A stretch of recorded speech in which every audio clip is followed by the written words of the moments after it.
Assalamualaikum warahmatullahi wabarakatuh. Innal hamdalillah nahmaduhu wa nasta'inuhu wa nastahdihi wa nastaghfiruh wa natubu ilayhi wa natawakkalu alayhi wa na'udzu billahi min shururi anfusina wa sayyiati a'malina may yahdihillahu fala mudilla lahu wa may yudlil fala hadiya lahu. Allahumma salli wa sallim wa barik ala Muhammad wa ala ali Muhammad kama sallaita wa sallamta wa barakta ala Ibrahim wa ala ali Ibrahim fil alamin innaka Hamidum Majid.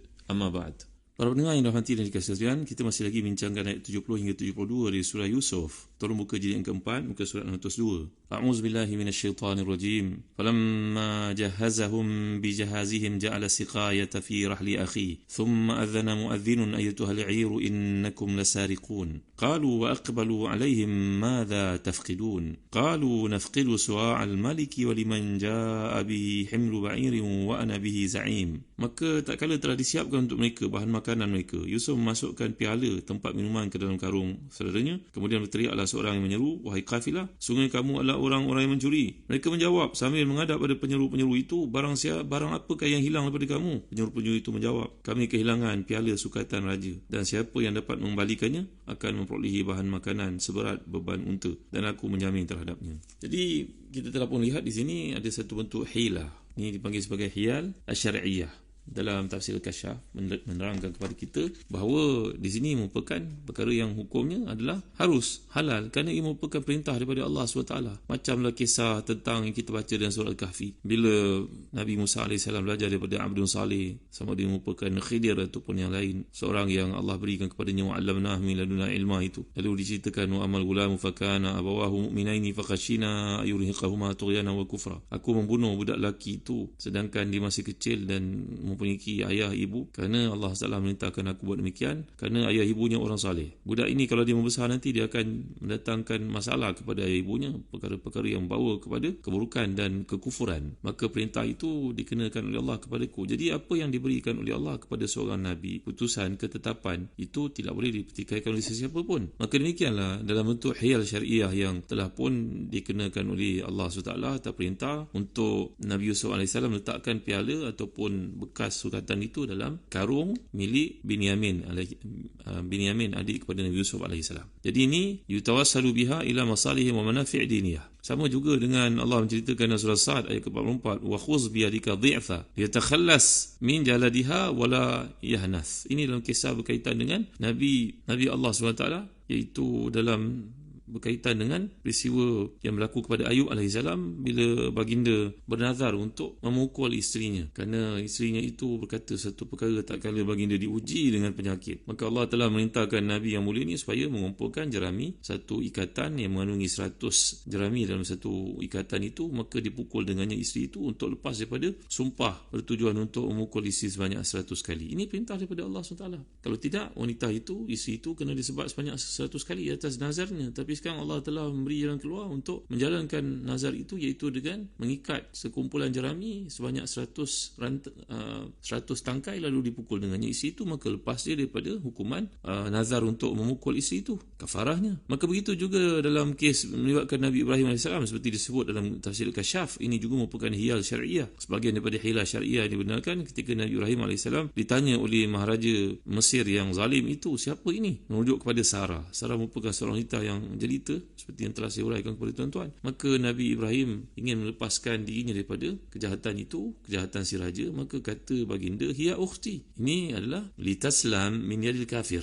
Nabi Ibrahim mengatakan ini saudara kakak ke ataupun adik ke, sedangkan itu isterinya. Memang isteri itu merupakan saudara kita, saudara seibu seayah daripada datuk kita Nabi Adam AS dan Hawa. Maka mengatakan demikian merupakan hilah syariah yang kalau baginda tidak menyebut seperti itu, maka akan dibunuh oleh maharaja yang ingin mengambil Sarah, merampas Sarah itu daripadanya. Maka ulasan dalam Al-Kasyaf, wa masyara'i kulluha illa masalih wa turuq ila takhallus min al-wuqu' fil mafasid. Wa qad 'alima Allah Ta'ala fi hadhihi al-hilah wa qad 'allama Allah Ta'ala fi hadhihi al-hilah. Ataupun 'alima Allah Ta'ala fa'ala fi hadhihi al-hila allati laqanaha Yusuf masalih azima faja'alaha. Ini merupakan satu salaman wa dhari'atan ilaiha. Ini merupakan satu perkara yang Allah jadikan untuk nabi-nabinya, bahkan orang beriman, sebagai jalan keluar daripada musibah yang boleh menimpa mereka. Samalah macam hilah ini juga ataupun kebijaksanaan ini seperti ada pada seorang sahabat. Tuan-tuan kenal tak sahabat namanya Mughirah bin Syu'bah radhiyallahu anhu? Ini merupakan antara sahabat yang sangat genius. Ada 4 orang yang sangat bijak di kalangan sahabat Nabi yang mereka ni merupakan pakar perunding. Seorang daripadanya adalah Mughirah bin Syu'bah. 3 orang lah siapa tuan-tuan? Ziyad bin Abi, lagi Muawiyah bin Abi Sufyan, lagi Amr bin Al-As. Ini 4 orang dipanggil Duhatul Arab. Duha ni makna dahi min Duhatil Arab, orang bijak. Kalau apa-apa perkara penting mengutuskan salah seorang dari 4 orang ini, selesai masalah. Dalam Syiar Al-Alamin Nubala menceritakan Sayyidina Umar Khattab radhiyallahu anhu telah pun mengutus Mughirah bin Syu'bah ni untuk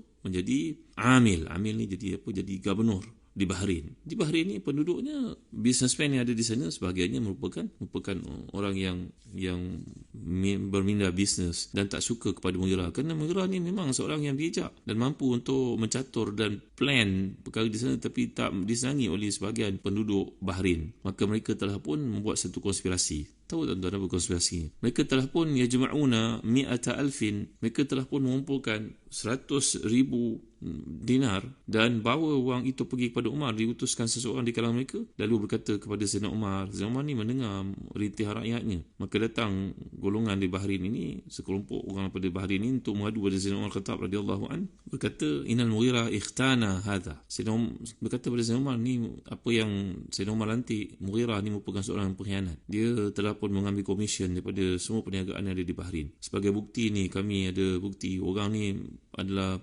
trustee dia, menyimpan duit untuk pihak dia. Ni ada 100,000 dinar dia pegang. Ni buktinya. Sayyidina Umar telah pun menunjukkan jawatan Mughirah dan memanggilnya datang pulang ke Madinah. Maka Sayyidina Umar bertanya pada Mughirah. Ni saya cerita pada tuan-tuan, ni orang yang smart, yang bijak dalam hilah yang dibenarkan oleh syarak. Maka Sayyidina Umar Khattab radhiyallahu anhu telah memanggil Mughirah dan bertanya kepadanya, aku nak pastikan ada berapa report telah sampai kepada aku tentang pelakuan kau ketika memimpin Bahrain. Iaitu kau mengambil komisen, mengambil kesempatan atas kedudukanmu. Kamu kan dah kaya, buat apa kamu berniaga lagi? Kan itu tanggungjawab yang aku berikan. Memang Mughirah ni asal-usulnya kaya tuan-tuan, keluarganya kaya. Maka Sayyidina Umar telah pun membuktikan kepada Mughirah bahawa ini ada jumlah wang. Terbukti kamu menyimpan wang ini pada seorang dan dia datang sini untuk mengadu dengan bukti yang dikemukakan. Jawapan Mughirah tuan-tuan, kazab aslahakallah, inama kana mi'atai alf. Dia bohong wahai Sayyidina Umar. Semoga Allah memperbaiki keadaan Tuan Amirul Mukminin. Ni usul orang Arab berkatalah aslahakallah. Semuanya yang saya simpan kat dia bukan 100, ada 200,000 dirham, 200,000 dinar, bukan 100,000. Maka terkejutlah orang itu tuan-tuan. Dia nak perangkap Mughirah bin Syu'bah, sahabat Nabi yang terkemuka ni, min kibari sahabat, antara sahabat Nabi sayang kepadanya tuan-tuan. Mughirah ni bijak orangnya. Maka dia telah pun bila orang tu frame dia lebih bijak lagi. Mughirah berkata pada Sayyidina Umar, bukan 100,000 dinar saya bagi dia simpan, sebenarnya ada 200,000 dinar. Apa nak jawab tuan-tuan? Bukan senang nak dapat 100,000 macam kita 1 juta. Maka Sayyidina Umar kata radhiyallahu anhu, panggil orang itu, kau bohong ya? Sebenarnya dia simpan kau 200,000, mana lagi 100,000? Maka orang itu tak ada hilah, tak dapat nak buat apa-apa, melainkan kena berkata, minta maaf lah, ini sebenarnya kami yang khianat pada Mughirah, dia tak buat salah pun, kami yang tak suka dengan cara dia, kami telah buat konspirasi untuk menjatuhkan dia, maka tiba-tiba dia yang menjatuhkan kami. Tuan-tuan, Sayyidina Umar tanya pada Mughirah, tadi kamu kata pada aku kamu simpan pada 200,000, rupanya tidak ada, kenapa kamu buat begini? Kata Sayyidina Umar. Bijak nak cerita Mughirah ni tuan-tuan, dalam hilah dia ni, bentuk-bentuk hilah yang akan menyelamatkan seorang muslim. Saya cerita pada tuan-tuan untuk mempertahankan diri dan sebagainya. Maka jawapan Mughirah, al-khabithu kadzdzaba alai fa ahbabtu an ukhziyah. Jawapan Mughirah dengar baik tuan. Ini khabith ni seorang yang jahat, seorang yang keji, seorang yang buruk, perangai jelik sikapnya. Dia nak mengenakan saya wahai Umar. Maka saya nak hina dia. Tengok tuan-tuan dulu ya. Dan dalam sejarah Islam banyak manusia yang memiliki kebijaksanaan dan mereka ni diberikan hikmah oleh Allah SWT. Kadang-kadang hikmah itu dalam bentuk hilah yang telah kita tengok apa yang berlaku kepada Nabi Yusuf AS. Dalam strategi baginda diperintahkan oleh Allah untuk memasukkan piala ni tadi atau bekas minuman ni tadi kepada bekas sukatan raja ini yang pernah digunakan sebagai bekas minuman itu ke dalam beg karung Yusuf. Adik kepada Yusuf ini iaitu Binyamin masukkan dalam dengan karung Bunyamin dengan tujuan untuk menahannya, dan di situ adalah perintah daripada Allah SWT. Dan saya telah terangkan dalam tafsir Razi bahawa tindakan Nabi Yusuf itu adalah mempunyai alasan tertentu, kerana itu perintah daripada Allah, bukan sebenarnya dilakukan untuk menambah kesedihan Yakub yang sedang menunggu sehingga menyebabkan baginda, kita akan lihat dalam ayat berikut, menangis sampai buta matanya. Tapi ada penjelasan-penjelasan yang telah dikemukakan oleh Syekhul Islam Al-Imam Fakhruddin Ar-Razi dalam tafsirnya bertajuk Tafsir Mafatihul Ghaib, Tafsir Kabir itu. Jadi dalam ayat ini juga kita perhatikan penggunaan disebut dua kali. Sekali guna perkataan siqayah, sekali disebut perkataan suwa'. Mula-mula falamma jahazahum bijahazihim ja'ala siqayata fi rahli akhi. Kemudian qalu nafqidu suwa'al malik. Tengok kan? Apa beza siqayah dengan suwa'? Agaknya siqayah ni berarti tempat minum, perkataan saka. Sin qaf ya yang tidak bertitik itu berarti tempat minum. Suqya, siqayah tentulah tempat minum yang asal usulnya milik raja ini, tentulah dibuat daripada satu benda yang berharga, yang mahal. Jadi Yusuf AS menggunakannya sebagai takaran untuk mengisyaratkan betapa sukar, betapa sulit kerja tersebut untuk memastikan dia dilakukan dengan teliti. Jadi perkataan yang digunakan oleh orang yang tahu nilai itu dipanggil sebagai su'a'. Tetapi mungkin tidak diketahui oleh saudara-saudara Nabi Yusuf ini, jadi mereka hanya memanggilnya sebagai alat untuk menakar saja, takaran, dipanggil sebagai su'a'. Tapi kalau di sisi orang yang tahu, pembantu-pembantu Nabi Yusuf umpamanya, Nabi Yusuf mereka panggil sebagai siqayah, kerana asal usul benda takaran itu, benda sukatan itu merupakan alat minum raja, tentulah ia mahal, tentulah ia berharga. Jadi tidak mustahil yang mereka maksud dengan raja itu adalah Yusuf AS sebagai penghormatan kepadanya. Nafqidu suwa'al malik, kami kehilangan bekas minuman ataupun takaran yang digunakan yang merujuk kepada raja. Macamlah kita menyebut perkataan contohnya kereta raja, jalan di raja, bandar di raja, bagi menaik tarafkan sesuatu itu untuk menunjukkan kepada kemuliaan kedudukan Nabi Yusuf AS ini. Jadi suwa' maksudnya alat ukur, siqayah maknanya bekas minuman. Jadi dengan demikian dia berfungsi sebagai alat minum dan sekaligus merupakan alat sukatan kuantiti gandum yang nak diberikan kepada mereka yang memerlukan. Jadi ayat-ayat di atas sekali lagi menggunakan bentuk jamak, dan di hujungnya saya telah terangkan kepada tuan-tuan wa ana bihi za'im, ini merujuk kepada bentuk tunggal,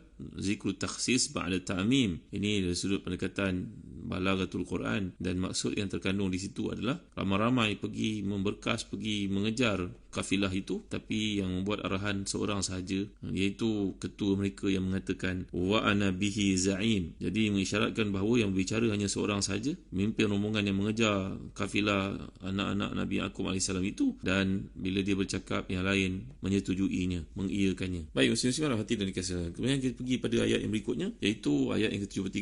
A'udzubillahi minasyaitonirrajim.